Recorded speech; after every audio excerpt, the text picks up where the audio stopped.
Over stimulation. ये एक ऐसी चीज है जो आज के वक्त में करोड़ों लोगों को धीरे धीरे अंदर से खत्म करती जा रही है और उनकी जिंदगी को बर्बाद, और लोगों को इसका अंदाजा तक नहीं है। कहीं आप भी तो इनमें से एक नहीं।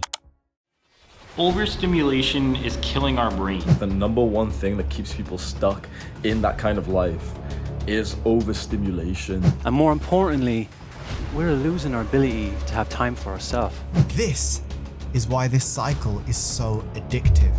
आज से कुछ समय पहले तक आपकी लड़ाई अपने आप से थी, जहां आपको लगता था कि आप खुद को कंट्रोल कर लोगे, पर अब आपकी और आप ही के जैसे कई लोगों की ये लड़ाई खुद से नहीं बल्कि आपसे 1000 गुना ज्यादा smart app developers, data scientists, marketing experts, behavioural scientists, big massive social media companies और टेक जायंट्स से है। आप इन सारे प्रोफेशनल से लड़ रहे हो, पर आपको इसका अंदाजा तक नहीं है, क्योंकि यही ये प्रोफेशनल्स चाहते हैं। यही बड़ी बड़ी कंपनीज अपने हर ऐप को, आपकी लाइफस्टाइल को, आपके खाने को, कपड़ों को और हर एक चीज को इस तरह से डिजाइन करती जा रही हैं ताकि आप इनके ही प्रोडक्ट्स बार बार लगातार यूज करते जाओ, ताकि आपका माइंड स्टिमुलेट और ज्यादा स्टिमुलेट होता जाए और आप ओवर स्टिमुलेशन के जाल में फंस जाओ। इसे समझने के लिए हमें हिस्ट्री में थोड़ा पीछे जाना होगा। ईयर 1665 में आइजैक न्यूटन अपनी खिड़की से बाहर खड़े सेब से भरे एक पेड़ को देख रहे थे। अचानक एक सेब टूट जाता है और नीचे जमीन पर आ जाता है। हम सभी लोगों के लिए ऐसा होना कुछ खास नहीं है, पर न्यूटन ने सेब के ऊपर से नीचे जमीन पर गिरने तक की पूरी जर्नी को बहुत इंटरेस्ट के साथ देखा और ऑब्जर्व किया, जिससे न्यूटन ने लॉ ऑफ मोशन को क्रिएट करा और मॉडर्न फिजिक्स को बदल कर रख दिया। न्यूटन ने जब लॉ ऑफ मोशन डिस्कवर करा, वो कोई एक्सपेरिमेंट कंडक्ट नहीं कर रहे थे, ना ही वो कोई रिसर्च करके या ना ही वो पढ़ के अपने ब्रेन को इन्फॉर्मेशन से ओवरलोड कर रहे थे। वो तो बिना किसी रीजन के अपनी खिड़की से बाहर देख रहे थे। वो बोर हो रहे थे, बोर।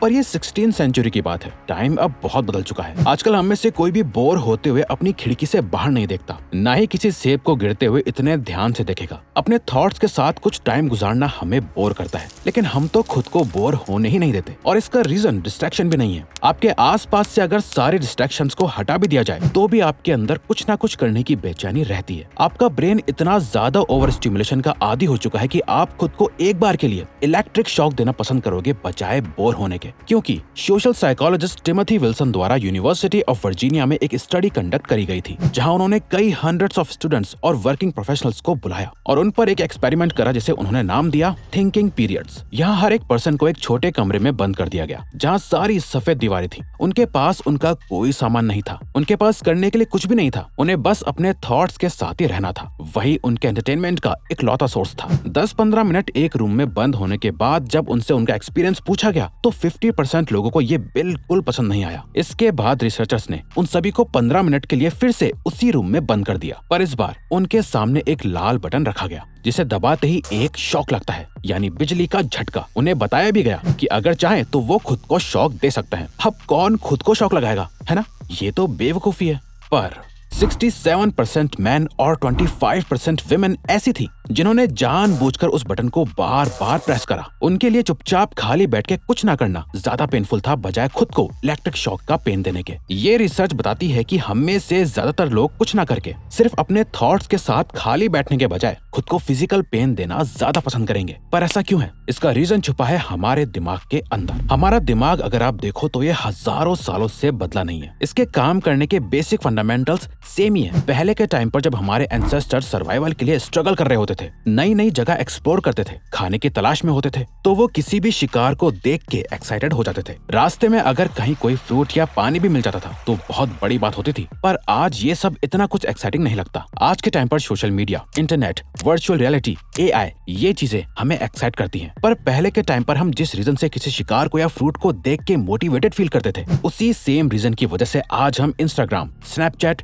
फेसबुक, कोई जंक फूड, कोई न्यू ट्रेंड, चीजें एक्सेट्रा के लिए मोटिवेटेड फील करते हैं। और हमारा किसी भी चीज के लिए मोटिवेटेड होना डिपेंड करता है डोपामिन पर। अब आपने डोपामिन के बारे में ऑलरेडी बहुत कुछ सुन रखा होगा कि ये प्लेजर हार्मोन है, एक्सेट्रा एक्सेट्रा, लेकिन इसे बहुत ज्यादा गलत तरीके से पोर्ट्रेट करा जाता है। लोगों को लगता है कि डोपामिन एक फील गुड केमिकल है। जब भी आप कोई प्लेजर को एक्सपीरियंस करते हो तो डोपामिन रिलीज होता है। डोपामिन की वजह से ही आपको प्लेजर फील होता है, पर ये पूरी तरह सच नहीं है, क्योंकि डोपामिन एक मोटिवेटिंग ब्रेन केमिकल है। डोपामिन सिर्फ रिवॉर्ड मिलने के बाद रिलीज चीज नहीं होता, बल्कि जब आपको रिवॉर्ड मिलने वाला होता है या आपके ब्रेन को लगता है कि अब इससे कुछ प्लेजरेबल फील होगा, तब भी ये रिलीज होता है। जब हमारे एंसेस्टर्स को कहीं एक हिरन दिख जाता था तो उनके माइंड में डोपामिन पहले ही रिलीज हो जाता था, जो उन्हें उसके पीछे भागने के लिए, उसे मारने के लिए मोटिवेट करता था। आज जब आप अपने फोन में किसी नोटिफिकेशन को देखते हो तो आपके माइंड में डोपामिन पहले ही रिलीज हो जाता है, जो आपको मोटिवेट करता है अपने फोन को यूज करने के लिए। और इस बात को समझना आपके लिए बहुत जरूरी है कि हमारा डोपामिन ही हमारी मोटिवेशन को कंट्रोल करता है, क्योंकि हम हजारों साल पहले के टाइम पर नहीं जी रहे।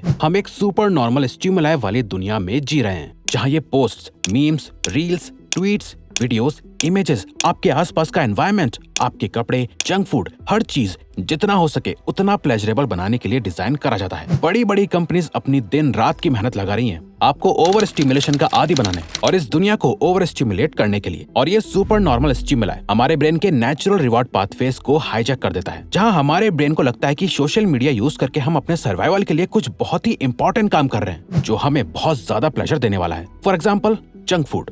खाना हमेशा से हमारे सर्वाइवल का बहुत इंपॉर्टेंट पार्ट रहा है, और उस टाइम ज्यादा खाने का मतलब था कि हम ज्यादा टाइम तक जिंदा रह सकते हैं, और ज्यादा खाना मिलता था हाई कैलोरी फूड से, उससे पेट भरा भरा रहता था। इसीलिए आज के टाइम पर जंक फूड को इस तरह बनाया जाता है ताकि वो जितना हो सके उतना हाई फैट और हाई कैलोरी से भरा हो। और जब हम एक बार पैक्ड चिप्स खा लेते हैं, हमारा ब्रेन इसे याद कर लेता है, और जब भी हमारे सामने चिप्स का पैकेट आता है, हमारे ब्रेन में अपने आप बहुत सारा डोपामिन रिलीज होता है, जो हमें उसे खाने के लिए मोटिवेट करता है, जिसके बाद हम अपने डोपामिन सिस्टम के स्लेव बन के रह जाते हैं, और हम वही करते जाते हैं जो ये हमें करने के लिए बोलता है। और इस मॉडर्न वर्ल्ड की बड़ी बड़ी कंपनीज इस बात को बहुत अच्छे से जानती हैं। Facebook, Nike, Snapchat, Coca Cola, YouTube, McDonald's, ये सारी $1 बिलियन कंपनीज बस एक चीज चाहती हैं कि आप इनका प्रोडक्ट यूज करते जाओ, बस। और इस चीज को पॉसिबल बनाने के लिए उन्होंने अपने प्रोडक्ट को, अपने एल्गोरिथम को, हर एक छोटी से छोटी चीज को इस तरह से डिजाइन करा है ताकि उनके प्रोडक्ट्स को यूज करने के लिए आपका डोपामिन रिलीज होता रहे, आपका ब्रेन ओवर स्टिमुलेट होता रहे, और आप इन सब चीजों में हुक्ड रहो। तभी लोग इतना ज्यादा ओवर स्टिमुलेटेड हो चुके हैं कि अब वो किसी चीज पर ठीक से फोकस तक नहीं कर पाते, हमेशा थके हुए रहते हैं, सिर्फ और सिर्फ इस वजह से क्योंकि उनका brain in super normal stimuli के अकॉर्डिंग ही रिप्रोग्राम हो चुका है। और जितनी भी नेचुरल स्टिमुलाई है, खाली बैठना, नेचर को ऑब्जर्व करना, वॉक करना, ऐसा नहीं है कि ये सब रिवॉर्डिंग नहीं है, ये सब करके भी अच्छा फील होता है, पर ये सब चीजें सुपर नॉर्मल स्टिमुलाई के आगे कुछ नहीं है। इसीलिए इस ओवर स्टिमुलेशन का लॉन्ग टर्म सोल्यूशन यही है कि आपको नेचुरल स्टिमुलाई वाली एक्टिविटीज को बढ़ाना है और सुपर स्टिमुलाई वाली चीजें और एक्टिविटीज को कम करना है, ताकि आप अपने ब्रेन को उसके नेचुरल कंडीशन पे ला पाओ। और यहाँ कोई टिप्स एंड ट्रिक्स या कुछ दिनों के लिए डोपामिन फास्ट से कुछ नहीं होने वाला। अगर आप लॉन्ग टर्म तक इससे बचना चाहते हैं तो आपको कॉन्शियसली डिसाइड करना होगा कि आप अपनी लाइफ में कितना स्टिमुलेशन चाहते हैं, सुपर नॉर्मल स्टिमुलाई का कितना पार्ट है जिसे आप एक्सेप्ट करोगे और कितना छोड़कर नेचुरल स्टिमुलाई वाली चीजें अपनाओगे। शुरू करने के लिए सबसे पहले आपको अपने फोन से डिस्कनेक्ट होना पड़ेगा, क्योंकि वो आपकी पॉकेट में रखा सबसे खतरनाक सुपर नॉर्मल स्टिमुलाई है। पर अपने फोन के बिना आपकी लाइफ बहुत मुश्किल भी हो जाएगी। अपने सारे सोशल मीडिया अकाउंट्स और एप्स को डिलीट कर देना भी प्रैक्टिकल नहीं है, पर ये 3 प्रैक्टिकल चीजें आपको एक ओवर स्टिमुलेशन वाली लाइफ से बचा सकती हैं। First, delete unnecessary apps. अपने फोन को जितना सिंपल हो सकता है उतना सिंपल बनाओ। एक मिनिमलिस्ट अप्रोच फॉलो करो। अगर आपको सोशल मीडिया यूज करना ही है तो बस 1 या 2 ऐप से ज्यादा यूज मत करो। कोई फालतू की गेम्स मत रखो, सिर्फ उन एप्स को रखो जो आपके लिए सबसे ज्यादा इंपॉर्टेंट है। सभी एप्स की नोटिफिकेशन ऑफ कर दो। सिंपली फोन को कम यूज करो। सेकंड, ऐसे जंक फूड, कपड़ों, ब्रांड्स, चीजों, एक्टिविटीज और हैबिट्स से दूर रहो जो आपके ब्रेन को ओवर स्टिमुलेट करती हैं। यानी कुछ भी करने से पहले खुद से पूछो कि ये मेरे ब्रेन को ओवर स्टिमुलेटेड करेगा या नहीं। थर्ड, पूरे दिन में या अपने रूटीन में बोर्डम से या बोर होने से भागो मत, बल्कि बोर्डम को एम्ब्रेस करो। हर चीज से कट के खुद के साथ कुछ वक्त बिताओ। बोर्डम में ही कई महान लोगों को कई ग्रेट आइडियाज आए हैं। बोर्डम आपका दुश्मन नहीं, पर हाँ, ओवर स्टिमुलेशन आपका दुश्मन जरूर है। अब अगर आपको ये वीडियो अच्छी लगी तो वीडियो को लाइक और चैनल को सब्सक्राइब करके हमें सपोर्ट करो और बेल नोटिफिकेशन ऑन कर लीजिएगा ताकि आप आने वाली वीडियोस मिस ना कर पाओ। Thank you for watching.